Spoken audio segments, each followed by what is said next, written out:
is our farm. You guys, we've been up here before.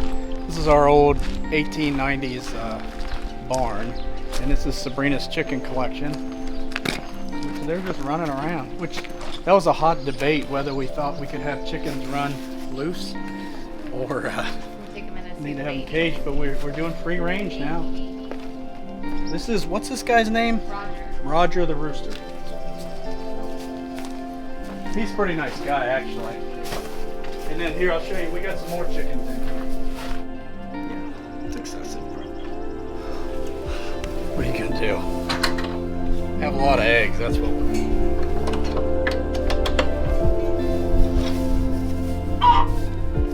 It's crazy.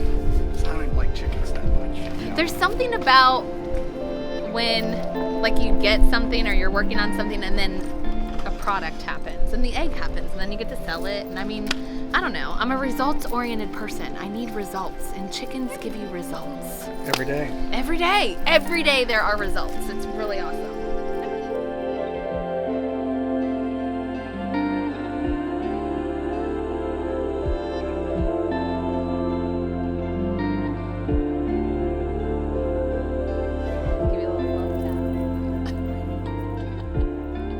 Hey everyone, just wanted to give you guys an update on what's going on with Jake and I and all the things that we have going on. We know there's a lot of chitter chatter out there about closing businesses and opening businesses, so we want you guys to hear it from us about what's going on and where our journey is leading us now, because as you know, we have sold Knuckleheads. So in May of 2022, we decided to close Knuckleheads down in Granville. We were allowed to be there until December of 2022, but we decided to close that shop early. We just wanted out of all the drama and all the negativity.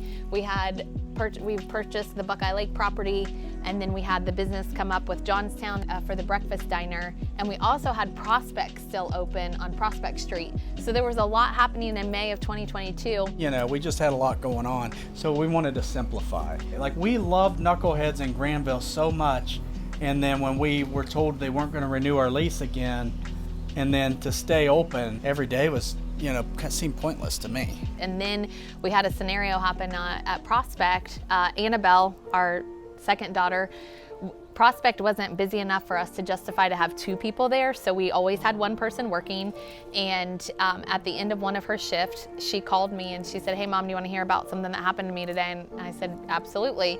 And so she started telling me this story. This was in May, of this guy who came in to the smoothie shop, and they were sort of busy, and she was waiting on someone, and then this guy was there looking at honey. And she said that he started asking her some really odd questions. He thought that she was in 8th grade, and she said no because she had her schoolwork out. But then he kept asking for her phone number. And she said, "No, I'm not going to do that." And he said, "Okay, well, why don't I meet you after work and you can give me your phone number?" And so she said he left, and then he friend requested her on Instagram. And so I look at this Instagram page and I'm like, this guy's an older guy. So she goes on to tell me, like, yeah, he's like a 30-some-year-old man that's asking her for her phone number. She's 17 at the time. And so we get his information because he did end up buying honey. We got his name. We filed a police report. And the officer who took the police report was very kind, called the guy, and the guy admitted to that. He did come in and ask for her phone number, and the officer said, "Do not do that again. The family doesn't want you around." This is what the kicker was for me, though. My mother-in-law went in and talked to the chief of police in Granville about the situation, because we just felt really unsafe that there was not any more investigating done with this guy. I mean, he was 30-some years old. He's married and has children, and he's coming in. We wanted them to be aware. And the chief of police told my mother-in-law that because of our voice and how we have treated Granville, that there wasn't really much he could do. And so again, we just felt like, hey, this is not worth it. This is not worth sitting here and being in a place that is unsafe for not only just our children, but the workers we had come in. So we made a decision in May, in no time. We are all about the safety of kids and the safety of our workers. We decided in May it wasn't worth it, so we closed down Prospect Street smoothies, but we had Prospect smoothies in the Johnstown restaurant, and at Buckeye Lake, and it was going really well. We did the full year at Buckeye Lake, and it was a great year. I mean, we opened up in February. The building was amazing. Everything was perfect. It was really, really wonderful. And then we decided that we were going to shut down just for the season. And I started really contemplating on whether or not this is something that I wanted to do for the next however many years we were going to be in the ice cream business. Do I really want to walk through building a brand out at the lake? Do I really want to walk through just food business stuff? Prices were increasing, staffing was becoming sort of an issue. We just got to thinking about it, and we decided to put it on the market and see what we could do. We had bought the lot next door because we were going to put in a parking lot, so that made it more appealing, we thought, for a buyer. And we actually had someone that decided they wanted to buy it. And for us, we were able to sell, and the income we were able to make from buying that extra lot and then packaging it and selling it would have taken us 10 to 15 years to make that kind of profit selling ice cream and cheeseburgers. And so we're looking at, sell and capitalize and move into some businesses that we prefer and maybe that we found out that we like a little more than food. And so we jumped on it, and the deal did come. We were still running Johnstown. Funny thing about Johnstown is people are really particular about their eggs. And, I just really found out that I'm probably not the best egg cooker in the world. Well, we bought Johnstown for the investment. We made the deal in January. Well, Intel announced in March. Oh, yeah. And then we closed and were able to buy it May 1st. We just didn't figure the fact that cooking eggs was a royal pain in the neck. And I mean, it was a very profitable business, and it only was open 7 a.m. to 2 p.m. like 5 days a week. It was unreal. So, we feel like that was just an extra bonus because, we got our lunch handed to us by corruption and folks in Granville that mistreated an entrepreneur, a family business that's been around here for so long.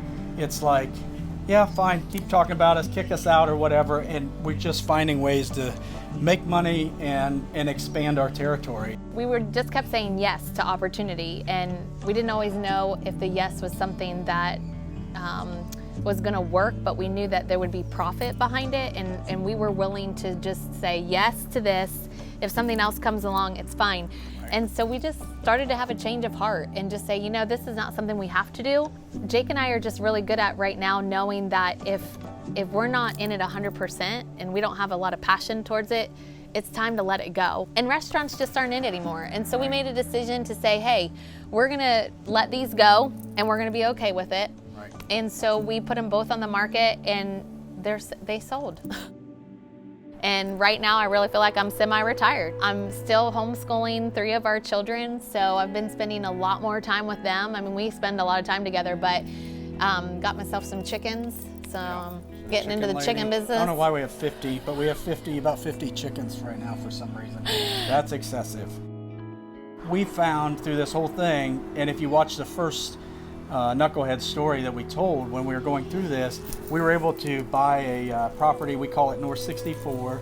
It's an Airbnb. It's an event venue. We're really going to hone in on. We're going to do some work on the event barn. There's going to be some cool things happening out there. We'll hopefully invest in some more short-term rentals because we've really found that besides our Jake's business, that's really something we all kind of like to do. We also like the fact that it's that you don't have to have a whole staff and a giant payroll and GFS orders all the time. It's it's really a much more enjoyable business. We wanted to prove that you can't cancel us. You prove that we're going to win, but then you realize that winning is not sitting at Buckeye Lake selling cheeseburgers forever. For the next 40 years. That's not winning. Winning might be just doing it for a year and selling it for a giant profit and moving on and doing something better you want to do. That's my point in the whole thing. Wrap that around, it was like, okay, well, we can sell. I am thankful that we went through this whole thing. Thankful that Granville did what they did, and Herb and all them. And you guys probably know the story. If you haven't, watch the previous Knucklehead stories and the kind of the whole journey. But it was terrible at times going through it, but at this point, looking back, you're like, I'm kind of thankful. I am thankful that, you know, they put the bullseye on our back, and we didn't give up. And I'm thankful that you did the dry erase board that got gazillions of shares, and people, we were able to bring awareness, because if folks, not us, but folks like us that stood up all across the country is what's put an end to the craziness of some of that stuff. And I do feel bad for the people during COVID that listened to everything and then went out of business. We stood up for what we knew was right, and we were able to be prosperous the whole time through COVID. It's okay to make a different, like, to pivot. I mean, we've had, you know, people say, you're giving up on Knuckleheads. No, I didn't give up on Knuckleheads. Knuckleheads just wasn't the same when we moved. Right. And you have to be okay with just saying it's not the same, and we can move on from that. Right. And we also were okay to talk with our children and just say, hey, we're gonna make a different, we're gonna go into a different season, since you all are ready to get out of this season with us. So we are not going anywhere. As we've said, we're still here, we're still working, still entrepreneurs, still working in the political field, and we really do want to encourage you guys to stand up and keep using your voice. Yes, and just don't quit. I mean, you just keep going. If we would have quit and let them cancel our lease and just cry around about it, nothing would have happened. We told our story, it led to the next thing. We were able to buy Buckeye Lake, and by telling our story, it brought the Johnstown to us. We fell into the deal with the farm, with North 64. When you don't quit, deals just come, they happen, and that's what we've done. Keep using your voice. We encourage people all the time, keep using your voice, and we do appreciate all of those too who continue to support us in our journey and what we're doing. It's so nice to know that we're not alone, and that there are people that are standing up, people reaching out to us, asking us how to help with the system, how to help with work, anything, but just keep using your voice, and we definitely will continue to be around. We'll be here. Yep, we're not going anywhere. Are you? I'm not going anywhere. I'm here.